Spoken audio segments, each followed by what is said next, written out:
ঝাড়খণ্ড হয়ে ওড়িশা সালের নভেম্বর মাসের 12 তারিখ আমাদের ঝাড়খণ্ড হয়ে ওড়িশা সফরের তৃতীয় দিন। গোবরডাঙ্গা থেকে আমি তাপস সেন ও আমার সঙ্গী সুপ্রিয় সরকার হোন্ডা সাইনে চড়ে গতকাল সম্বলপুরে পৌঁছেছিলাম বিকালে। আজ সকাল 6:15 নাগাদ আমরা হোটেল ছেড়ে পথে। বাহনের ওডোমিটারের পাঠ 6561 কিলোমিটার। গতকাল বের হওয়ার সময় ছিল 6173 কিলোমিটার, অর্থাৎ আমরা গতকাল 388 কিলোমিটার পথ এসেছি। এখন আমরা এসেছি এতদাঞ্চলের বিখ্যাত সমলেশ্বরী মন্দির দেখতে। এইটা মূল মন্দির নয়, তবে প্রচুর ভক্তের ভিড় এই 7 সকালেই। আবহাওয়া ভালো নয়, ম্লান আকাশ, চারপাশটা একটু কুয়াশাচ্ছন্ন। আমরা চলে আসলাম মূল মন্দিরের সামনে। অধিকাংশ জনপ্রিয় হিন্দু ধর্মস্থানের মতো এখানেও মন্দিরকে ঘিরে ব্যবসার দাপটে মন্দির পরিসরটা সংকুচিত হয়ে গেছে। দোকানপাট, ঝুপড়ি এইসবের জন্য মূল মন্দিরটা ভালোভাবে দেখাই যায় না, শুধু চূড়াগুলো স্পষ্টভাবে দেখা যায়। ওড়িশায় জগন্নাথ দেবের পরেই জগৎজননী সমলেশ্বরী মাতার স্থান, যাকে স্থানীয় মানুষ সামালেই মা বলে ডাকেন। এই মাতার নামেই নাকি সম্বলপুর শহরের নামকরণ। সমগ্র পশ্চিম ওড়িশা, ঝাড়খণ্ড ও ছত্তিশগড়ের কিছু অংশ মিলিয়ে এক বিস্তীর্ণ ভূখণ্ডের অধিষ্ঠাত্রী দেবী হিসাবে মা সমলেশ্বরী পূজিতা হন। এই ভূখণ্ড প্রাচীনকালে হীরাখণ্ড নামে পরিচিত ছিল, যা খুবই সংস্কৃতি সমৃদ্ধ। এই নামকরণের কারণ হল এই অঞ্চলে হীরা পাওয়া যেত, যা নাকি রোম পর্যন্ত রপ্তানি হতো। এই অঞ্চলের প্রধান নদী মহানদীর তীরে এই মন্দির অবস্থিত। মন্দিরটি সান্ধারার রীতিতে নির্মিত, যাতে মূল গর্ভগৃহের চারপাশে একটি প্রদক্ষিণ পথ থাকে। বর্গাকার ভিত্তিতে প্রতিষ্ঠিত এই মন্দির মূলত গ্রানাইট পাথরে নির্মিত, যার উপর পঙ্কের প্রলেপ দেওয়া। তেমন কোনো কারুকার্য চোখে পড়ে না। একটি বিরাট প্রাকৃতিক গ্রানাইট খণ্ড দেবী হিসাবে পূজিতা হন। নবরাত্রি এবং নুয়াখাই এখানকার দুটি প্রধান উৎসব। 16শ শতকে সম্বলপুরের রাজা বলরাম দেব এই মন্দির তৈরি করান বলে জানা যায়। এই কোলাহলপূর্ণ বিশৃঙ্খল জায়গাটাতে থাকতে একটুও ভালো লাগছে না, সবই এলোমেলো। যাই হোক, 6:30 নাগাদ আমরা এখান থেকে আমাদের পরবর্তী গন্তব্য হুমার হেলানো মন্দিরের উদ্দেশ্যে রওনা হয়ে গেলাম। সম্বলপুর থেকে মোটামুটি দক্ষিণে মহানদীর কাছ দিয়ে একটা রাস্তা SH-15, তাতে 25 কিলোমিটার গিয়ে হুমার বিখ্যাত হেলানো মন্দির। মন্দির দেখে ওই একই রাস্তা ধরে আমরা দক্ষিণে এগোবো মহানদীর গতিপথ বরাবর। তারপর তাকে ছেড়ে একটু ঘুরে আবার মহানদীর কাছে এসে সোনপুরে আমরা তাকে পার হব। এরপর আমরা ধরব SH-41। এখন আমরা সুবর্ণপুর জেলা পার হয়ে বৌদ্ধ জেলার মধ্যে দিয়ে এগোবো। এদিকটায় কোনো নামকরা জনপদ নেই, ওড়িশার অন্দরমহল, যেখানে প্রধানত জনজাতিদের বাস। আমরা ঢুকে পড়ব কান্ধামাল জেলায়, যেটা প্রাকৃতিক সৌন্দর্যে ভরপুর, পাহাড় জঙ্গলে ভরা। দুর্ভিক্ষের জন্য কুখ্যাত কালাহান্ডি অঞ্চলের পাশ দিয়ে এগিয়ে একই নামের পার্বত্য অঞ্চলের পাশ দিয়ে আমরা পৌঁছাবো বালিগুড়া। 7:30 নাগাদ আমরা পৌঁছে গেলাম হুমা। সেখানকার হেলানো মন্দির সারা বিশ্বে বিরল এক স্থাপত্য। শিক্ষিত ভারতবাসী পিসার হেলানো মিনারের কথা শুনলেও কিছু স্থানীয় অধিবাসী ছাড়া খুব কম মানুষেরই এই বিরল হেলানো মন্দিরের কথা জানা আছে। এখানে একই পরিসরে বেশ কয়েকটি মন্দির আছে, যারা বিভিন্ন দিকে হেলানো। খুব সুন্দর প্রাকৃতিক পরিবেশে মন্দিরগুলো অবস্থিত। মন্দির পরিসরের বাইরে বেশ বড় খোলা জায়গা, উৎসবের সময়ে বিপুল জনসমাগমের উপযুক্ত। মোটামুটি ভালোই লোকজন দেখা যাচ্ছে। অধিকাংশই আশপাশ অঞ্চলের মানুষ পুজো দিতে এসেছেন। ছোট ছোট অস্থায়ী স্টলে পূজার সামগ্রী বিক্রি হচ্ছে। একটা জায়গা দেখে বাহন রেখে আমরা জায়গাটা ঘুরে দেখার জন্য নেমে পড়লাম। মন্দির পরিসরটা পাঁচিল দিয়ে ঘেরা। এখানে একদম ছোট একটা প্রবেশ পথ। এত বিখ্যাত মন্দিরে যাওয়ার এটাই একমাত্র প্রবেশ পথ নাও হতে পারে। বোঝাই যাচ্ছে অনেক মানুষ এখানে উৎসবের সময় আসেন। এখানে সরকারি পরিচিতি দেওয়া আছে। এটি বাবা বিমলেশ্বর মন্দির, যা শিবের একটি নাম। সম্বলপুরের প্রথম রাজা বলরাম দেব এই মন্দিরের প্রতিষ্ঠাতা। এই বলরাম দেবই সমলেশ্বরী মন্দিরেরও প্রতিষ্ঠাতা। এখানে একথা লেখা থাকলেও গঙ্গাবংশী তৃতীয় অনঙ্গ ভীমাদেব এই মন্দির প্রতিষ্ঠা করেন বলে ঐতিহাসিক তথ্যে জানা যায়। পরে সপ্তদশ শতকে পঞ্চম চৌহান রাজা বালিয়ার সিং এই মন্দিরের ব্যাপক সংস্কার করেন। পরিসরের অন্যান্য মন্দিরগুলি রাজা অজিত সিং অষ্টাদশ শতকে নির্মাণ করান। আমরা এবার মন্দির পরিসরে ঢুকে মন্দির রাজির পিছনে চলে এসেছি। সামনে বিস্তীর্ণ মহানদীর খাত।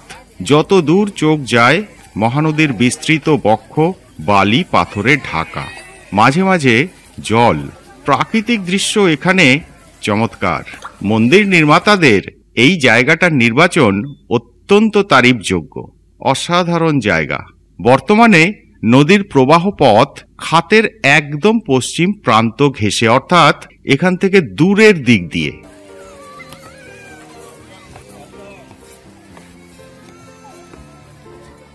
এখানেও একটি বড়সড় তোরণ আছে মন্দিরে প্রবেশের জন্য। হয়তো আগে নদী পথে এই মন্দির দর্শনে আসতেন মানুষ। এই দিকটা বেশ অপরিচ্ছন্ন। এটাই বিমলেশ্বর মন্দির, একটু উত্তর দিকে হেলে আছে।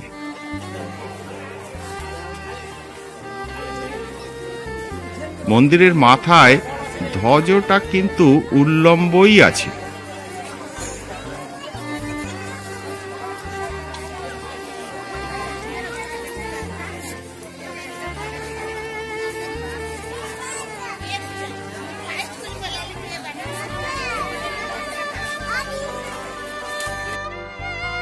এখানে সম্ভবত কোনো সর্পদেবীর পুজো হচ্ছে। ভালোই লোকজন আছে। বেশ চওড়া ঘাট, সুন্দর করে বাঁধানো।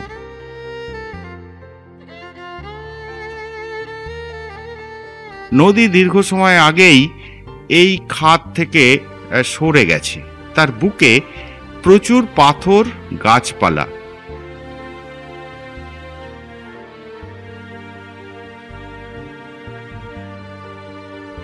এখানে যে সরু জলাশয়, সেখানে স্নান করে পুজো দেওয়ার ব্যবস্থা আছে। লোকজন বিভিন্ন লোকাচার সম্পন্ন করে পুজো দিতে ব্যস্ত।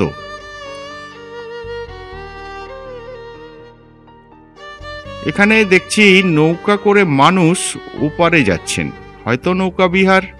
তবে শুনলাম ওদিকে নাকি নদীবক্ষে মহাকালী মন্দির আছে। লোকজন হয়তো সেখানেই পুজো দিতে যাচ্ছে।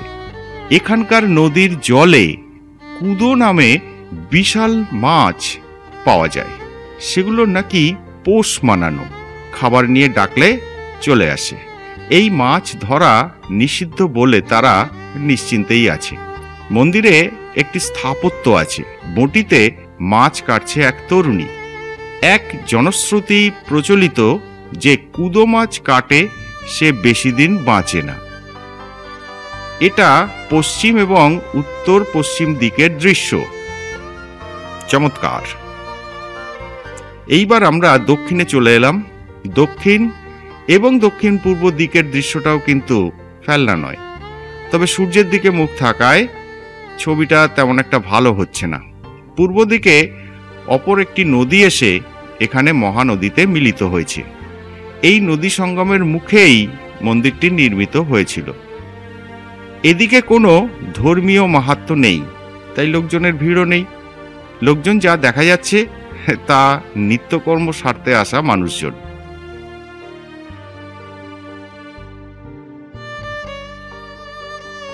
আমরা আবার বিমলেশ্বর মন্দিরে ফিরে এলাম। উল্লম্বের সাথে মন্দিরটা 13.8 ডিগ্রি কোণে মোটামুটি উত্তর দিকে হেলানো। চূড়াতে টিয়া পাখির বাসা দেখছি। এই মন্দিরের হেলে যাওয়া কোনো দুর্বল ভিত বা নকশা ত্রুটির জন্য নয়। এই জায়গাটা সম্পূর্ণ পাথরের। হয়তো মহানদীর বন্যায় তীব্র জলপ্রবাহ বা কোনো ভূকম্পন বা ভূস্খলনের জন্য এই রকম হয়েছে। মন্দিরের ভিতটা একটু হেলে যাওয়ার দরুন সমগ্র মন্দির এইভাবে হেলে গিয়েছে। আশ্চর্য বিষয় হলো, মূল মন্দির যেদিকে হেলেছে, এই চত্বরের অন্য অন্য মন্দিরগুলো সেই দিকে নয়, বিভিন্ন দিকে হেলে গেছে। সব মিলিয়ে এখানে পাঁচিল সহ যা নির্মাণ আছে সবই হেলানো। মন্দির পরিসরে বিভিন্ন মন্দির এবং মণ্ডপ অবস্থিত। মানুষজন সেসব জায়গায় যথাবিধি ক্রিয়াকর্ম করছেন। মন্দির নির্মাণ সংক্রান্ত জনশ্রুতিটি হল, এক গোয়ালা মহানদী পেরিয়ে এখানে একটি প্রকাশিত শিলাখণ্ডে দুধ ঢেলে দিত, যা তৎক্ষণাৎ পাথরে শোষিত হয়ে যেত। এটাকে শিবের উপস্থিতির চিহ্ন হিসাবে শনাক্ত করে এখানে মন্দির নির্মিত হয়েছিল। 8:15 নাগাদ আমরা এই বিখ্যাত এবং বিরল হেলানো মন্দির দেখে আবার পথে নামলাম। হুমা থেকে প্রায় 60 কিলোমিটার পথ পাড়ি দিয়ে আমরা এখন আবার মহানদীর কাছে এসে গেছি। যে এলাকার মধ্য দিয়ে যাচ্ছি তার নাম হিকুডি।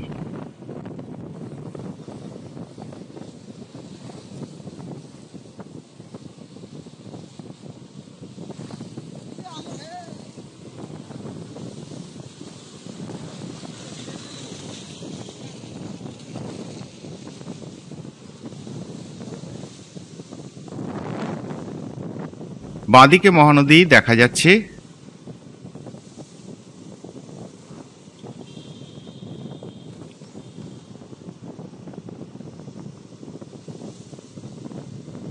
দূরে মহানদীর উপর সেতু দেখা যাচ্ছে। আমরা এখন চলেছি সুবর্ণপুর জেলার মধ্য দিয়ে। সামনেই জেলার সদর শহর, যার সাবেকি নাম সোনপুর, বর্তমান নাম সুবর্ণপুর। আসতে চালাবেন, হ্যাঁ।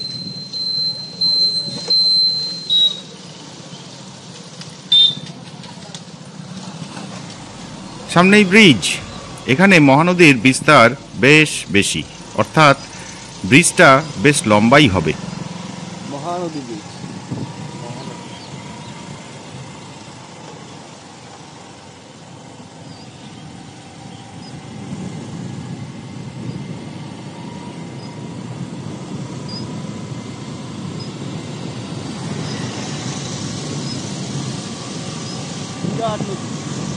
হুমা মন্দিরের কাছে আমরা যেমন দেখেছিলাম অনেকটা সেই রকম দৃশ্য, যদিও সেটা ছিল নদীর প্রায় পরিত্যক্ত খাত।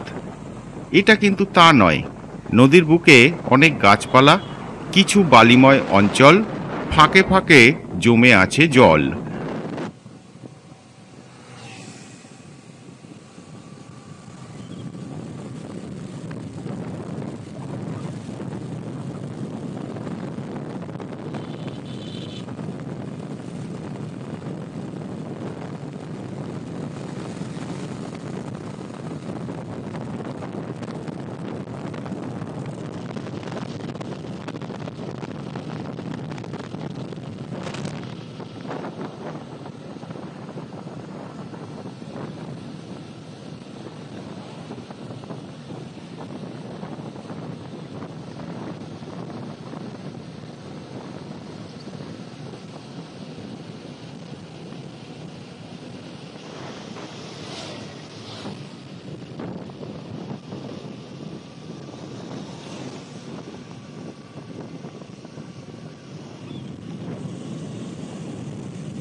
নদীর বুকে প্রচুর পাথুরে অঞ্চল, বড় বড় বোল্ডারও আছে।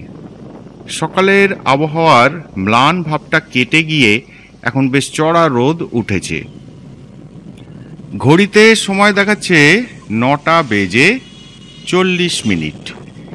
এইদিকে জলটা অনেক বেশি, অর্থাৎ এদিকেই নদীর মূল ধারা প্রবাহিত হচ্ছে। এখন জল কম থাকলেও নিশ্চয় বর্ষায় এই জল অনেক বেড়ে যায় এবং এই বিস্তীর্ণ অঞ্চল প্লাবিত করে মহানদী প্রবাহিত হয়।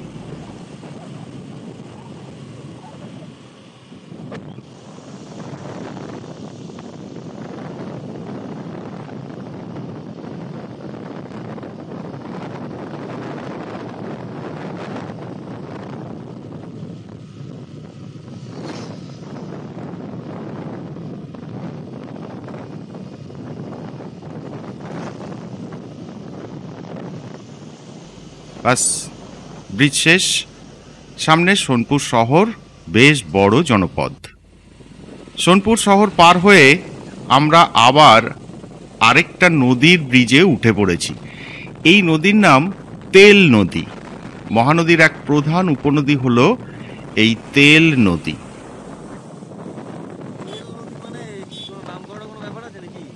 এখান থেকে কিছুটা পূর্বে গিয়ে তেল নদী মিশে যাবে মহানদীতে। মহানদীর তুলনায় অনেকটা কম চওড়া হলেও এতে জলের পরিমাণ কিন্তু যথেষ্ট। নদীবক্ষে গাছপালা নেই, পাথর থাকলেও কম। গভীরতা তেমন একটা বেশি মনে হচ্ছে না, বালি দেখা যাচ্ছে একটু নিচেই।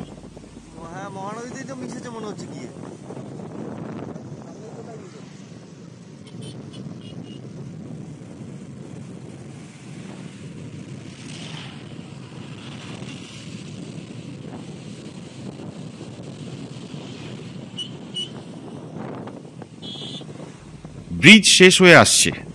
আমরা এখন যে অঞ্চল দিয়ে যাব সেখানে এই তেল হলো প্রধান নদী। সোনপুর থেকে 40 কিলোমিটার দক্ষিণ এগিয়ে আমরা এই জায়গাটায় থামলাম। এখন 10:30 বাজে। অনেকক্ষণ একটানা বাহনকে সর্বোচ্চ গতিতে চালনা করেছি।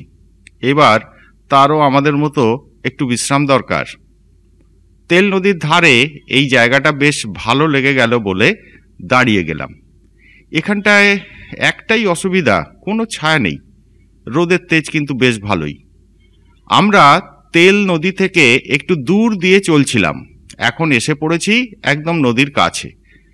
ফেলে আসা পথে কোনো বড় জনপদ পড়েনি। সামনে বোধহয় ঘণ্টাপাড়া নামে একটা জায়গা আছে, সেখানে নাকি একটা মন্দির আছে। আমরা এখন সুবর্ণপুর জেলা থেকে বৌদ্ধ জেলায় ঢুকে পড়েছি এবং অনেকটা অন্দরেই ঢুকে পড়েছি। একটা নিচু জায়গার উপর ব্রিজে আমরা এখন দাঁড়িয়ে আছি। আমাদের ডান দিকে নদী, বাঁ দিকে চাষের ক্ষেত, দূরে জঙ্গল এবং পাহাড়।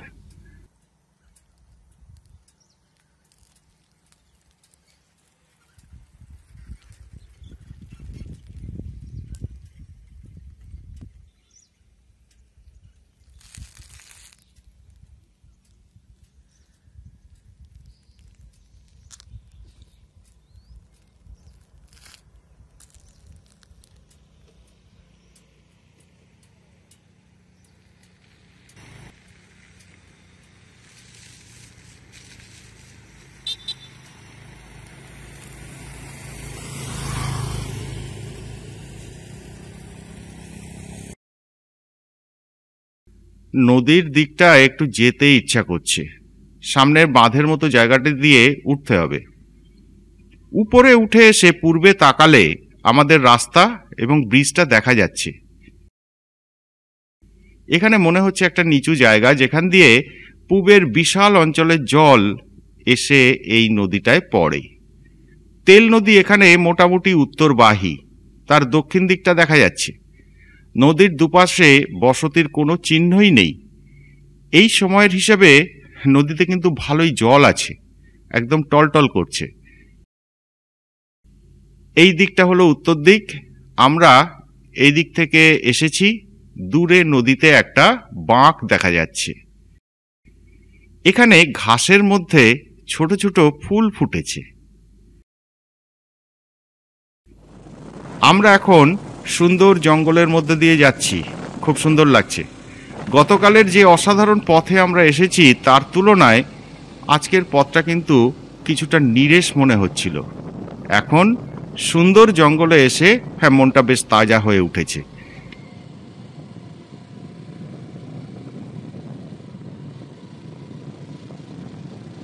শুধু জঙ্গল নয়, এটা পাহাড়ি এলাকা। চড়াইতে বাহনকে নিচের গিয়ারে আনতে হবে, খেয়াল ছিল না। আপত্তি জানালো, ভুল শুধরে নিলাম।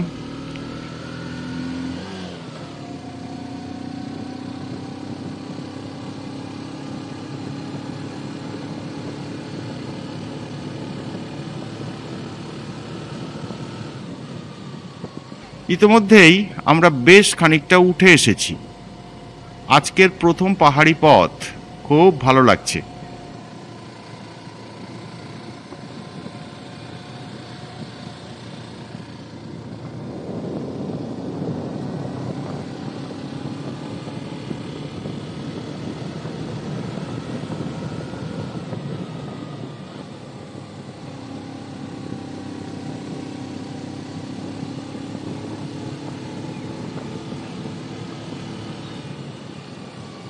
সর্পিল একটানা চড়াই পথে ক্রমাগত উঠে চলেছি আমরা।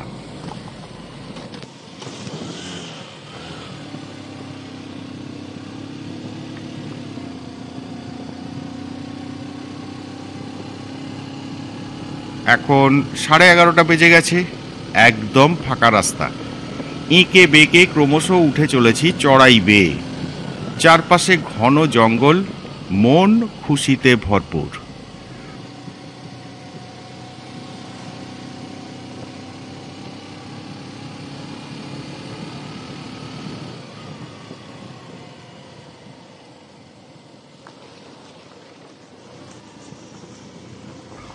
হঠাৎই রাস্তাটা খারাপ হয়ে গেল। পিচ নেই, রাস্তার উপরিভাগে বালি আর আলগা পাথরে ভরা। এর অর্থ এই রাস্তা তৈরি হচ্ছে, এখনো ঠিকভাবে রোলিং হয়নি, সব কিছু আলগা।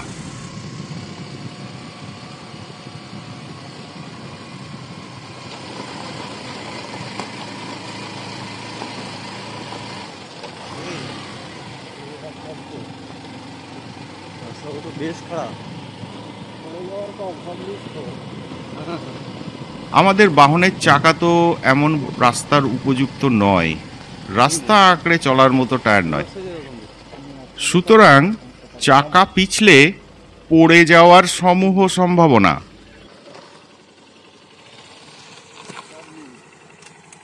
এ তো স্লিপ কাটবে। বাধ্য হয়ে সুপ্রিয়কে নামিয়ে দিলাম। আমি সামনে রাস্তার পরিস্থিতিটা কেমন সেটা দেখার জন্য একটু এগিয়ে গেলাম। ঘড়িতে 12:05।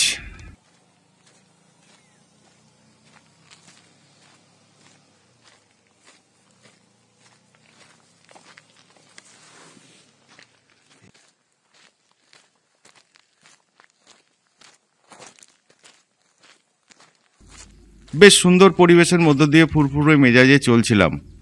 এখন রাস্তার এই অবস্থা দেখে মনের শান্তিটা কিন্তু বিঘ্নিত হয়ে গেল। কতটা রাস্তা এইভাবে যেতে হবে কে জানে। এই রাস্তা এরকমই নাকি মরেছে? প্রায় আধ ঘন্টা অত্যন্ত খারাপ রাস্তা দিয়ে আসার পর আমরা এখন ভালো রাস্তা পেয়েছি। প্রথম দিকের তুলনায় পরের দিকে রাস্তা আরও খারাপ ছিল। ঝুড়ো পাথরে ভরা অংশও ছিল যেখানে বালি পর্যন্ত দেয়নি। একটা পাশের মতো জায়গাও পড়েছিল। সেসব পেরিয়ে এখন আমরা সদ্য নির্মিত রাস্তায় চলেছি।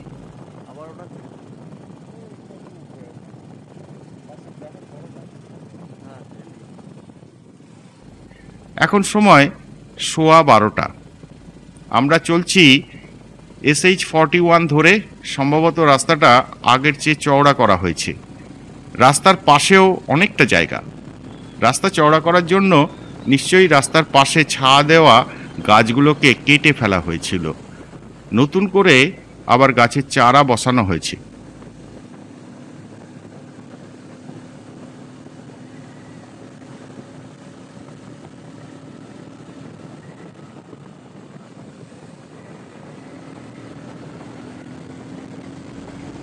এখন প্রায় সমতল রাস্তা, দুপাশে বেশ সুন্দর জঙ্গল।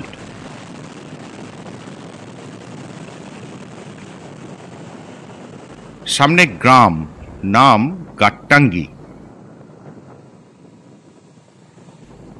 প্রচণ্ড খিদে পেয়েছে। সকালে সম্বলপুর থেকে নামমাত্র খেয়ে পথে নেমেছি। পথে কোথাও খাওয়ার মতো পছন্দসই জায়গা পাইনি, সব ভাজাভুজির দোকান। কিছু বাড়িঘর, লোকজন, দোকানপাটও আছে দেখছি এখানটায়। অনেক সময় পর একটা জনপদ পেলাম। খিদেটা বেশ কষ্ট দিচ্ছে, কিন্তু এখানেও কোনো খাবারের দোকান পেলাম না।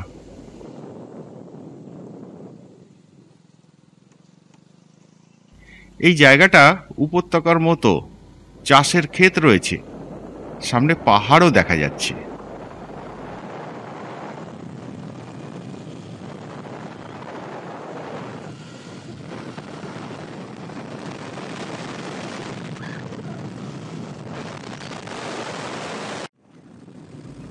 সূর্য মাথার উপর, আলো ভালো নয়, তাই ছবিটা মনে হচ্ছে ভালো হচ্ছে না। তবে আমরা খুব সুন্দর অঞ্চলের মধ্য দিয়ে যাচ্ছি, চোখের শান্তি, কিন্তু খিদের জন্য মনে অশান্তি। ছোট ছোট গ্রাম আসলেও খাবারের দোকান নেই।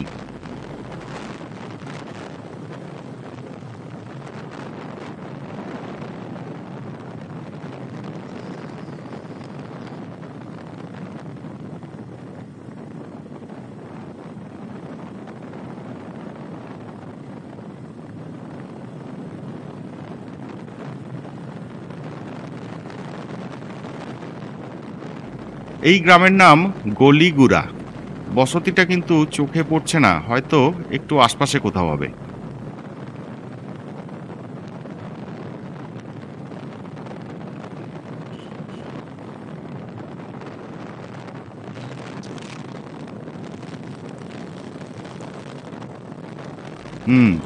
চাষের ক্ষেত, ঝুপড়ি এসব দেখা যাচ্ছে।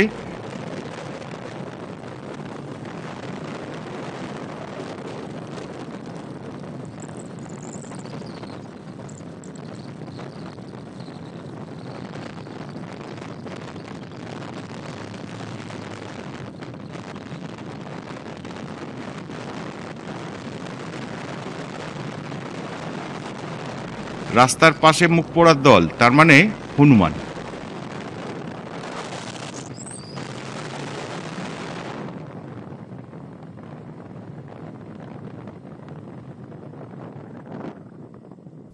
মনে হচ্ছে এখান থেকে বালিগুড়া আরও 20 কিলোমিটার।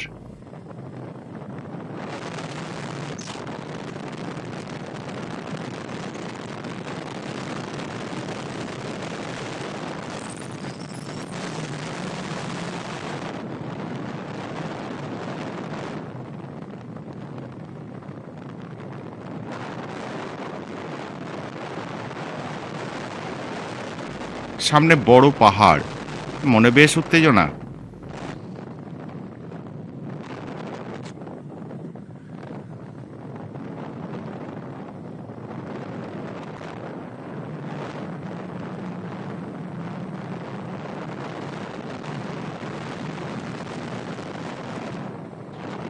বাঁ পাশে কাম্বেরকিয়া গ্রামের রাস্তা, 4 কিলোমিটার দূরত্বে ওই গ্রাম।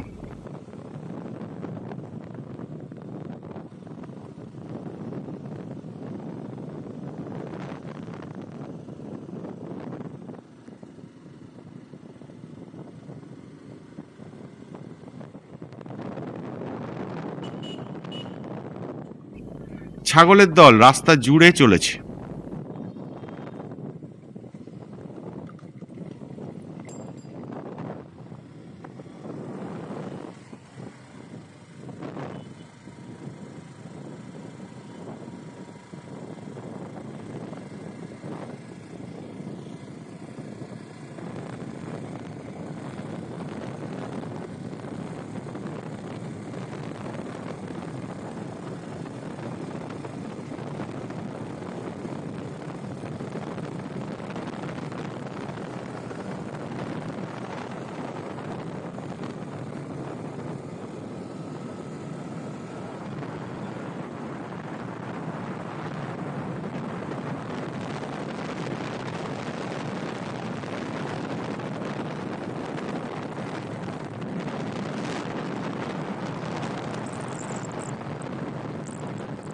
বাহ, সুন্দর ধান চাষ হয়েছে, অসাধারণ ল্যান্ডস্কেপ।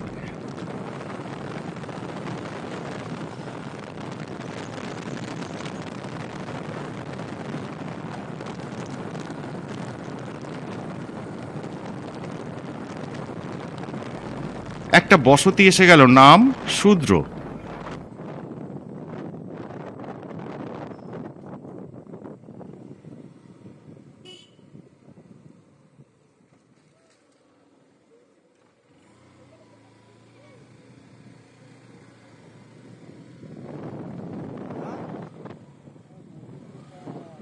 দোকান বেশিরভাগ বন্ধ। না না না, একটা দোকান খোলা আছে, দেখা যাক। কি আছে? ওই যাও কাছে চলো দেখি কি আছে। দাঁড়ান এক মিনিট। ওটা ছিল মিষ্টির দোকান। রাস্তায় ভাজাভুজি পরিহার করারই চেষ্টা করি, তাই মিষ্টির দোকানটাতে জঠরাগ্নি নিবারণের জন্য জিলিপি এবং কিছু মিষ্টি টিষ্টি খাওয়া হলো। সেগুলো এত প্রচণ্ড মিষ্টি যে চিনি হাড় খেয়ে যাবে। কিভাবে তৈরি করলো কে জানে। সে যাই হোক, 1টা নাগাদ আমরা পৌঁছে গেলাম বালিগুড়া।